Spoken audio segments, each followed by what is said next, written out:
পুরো শহর তাকে শুধু একজন সাধারণ পানিওয়ালা বলেই চিনত। কেউ জানত না প্রতিদিন রাতের অন্ধকারে সে এমন একটা কাজ করত যার কারণে অনেক ক্ষুধার্ত পরিবার না খেয়ে ঘুমাত না। আর যখন সে মারা গেল, তখন শহরের মানুষ বুঝল তারা কাকে হারিয়েছে।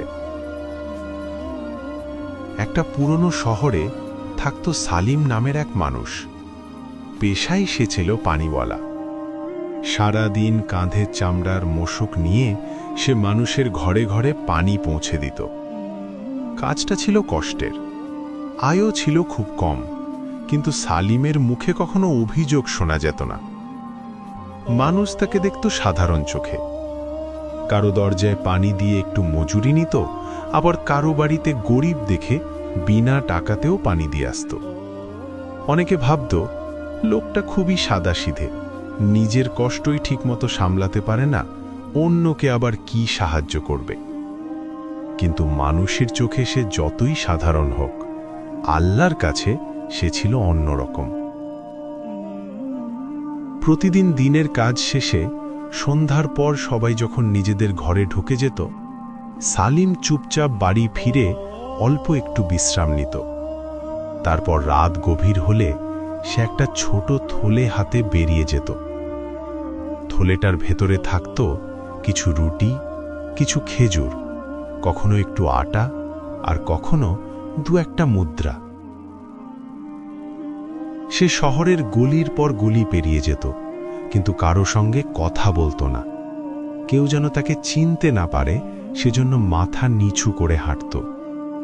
তার গন্তব্য ছিল শহরের একদম শেষের দিকে কয়েকটা ভাঙাচোরা ঘর। ওই ঘরগুলোতে থাকত বিধবা নারী, এতিম শিশু আর অসহায় বৃদ্ধরা। দিনে তারা কারোর কাছে হাত পাতত না, ক্ষুধা লুকিয়ে রাখত। অনেক সময় চুলায় হাঁড়ি উঠত না, কিন্তু গভীর রাতে কেউ একজন তাদের দরজার সামনে খাবার রেখে যেত। শুরুতে তারা ভাবত হয়তো কোনো ধনী মানুষ গোপনে দান করছে। কেউ বলতো হয়তো আল্লাহ আমাদের জন্য কোনো ফেরেশতা পাঠিয়েছেন, কারণ কেউ তাকে কখনো দেখেনি। সালিম খুব সাবধানে খাবার রেখে চলে যেত। কখনো দরজায় টোকা দিত না, কখনো নিজের নাম বলতো না, কখনো কারোর ধন্যবাদও নিত না। এক রাতে এক ছোট এতিম ছেলে দরজার পাশে জেগেছিল।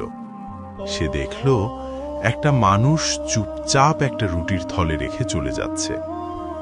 ছেলেটা দৌড়ে বের হয়ে চিৎকার করে বলল, চাচা, আপনি কে? সালিম এক মুহূর্ত থামল, পেছনে তাকালো না, শুধু নরম গলায় বলল, আমি কেউ না বাবা, আল্লাহর এক বান্দা। ছেলেটার কিছু বলার আগেই সে অন্ধকারে হারিয়ে গেল। এভাবেই বছরের পর বছর কেটে গেল। দিনে মানুষ তাকে শুধু একজন পানিওয়ালা হিসেবেই চিনত। রাতে আল্লাহ জানতেন সে কত মানুষের অভাব নীরবে পূরণ করছে। কিন্তু একদিন শহরে খবর ছড়িয়ে পড়ল, সালিম মারা গেছে। মানুষ বলল, আহা, ভালো মানুষ ছিল, পরিশ্রমী ছিল। কেউ বলল, হ্যাঁ, পানিওয়ালা লোকটা খুব নম্র ছিল। তার জানাজা হলো। কিছু মানুষ কাঁদল। তারপর ধীরে ধীরে সবাই নিজেদের জীবনে ফিরে গেল। কিন্তু সেই রাতেই শহরের শেষ প্রান্তের কয়েকটা ঘরে অদ্ভুত একটা নীরবতা নেমে এলো। সেদিন কোনো খাবারের থলে এলো না। এক বিধবা মা তার সন্তানদের নিয়ে অপেক্ষা করল, কেউ এলো না। এক বৃদ্ধ দরজার কাছে বসে রইল, কেউ এলো না। এক এতিম ছেলে বাইরে তাকিয়ে থাকল। আজও সেই পরিচিত পদশব্দ শোনা গেল না। একদিন গেল, 2 দিন গেল, 3 দিন গেল, তবুও কেউ এলো না। তখন তারা বুঝল যে অচেনা মানুষটি এতদিন তাদের সাহায্য করত, সে আর বেঁচে নেই।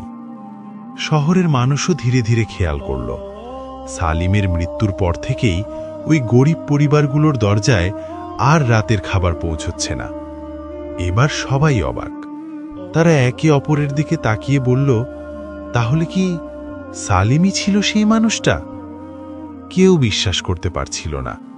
যাকে সবাই সাধারণ পানিওয়ালা ভাবত, যার নিজের আয় খুব সামান্য ছিল, সেই নাকি এত বছর ধরে গোপনে এতজনকে সাহায্য করেছে।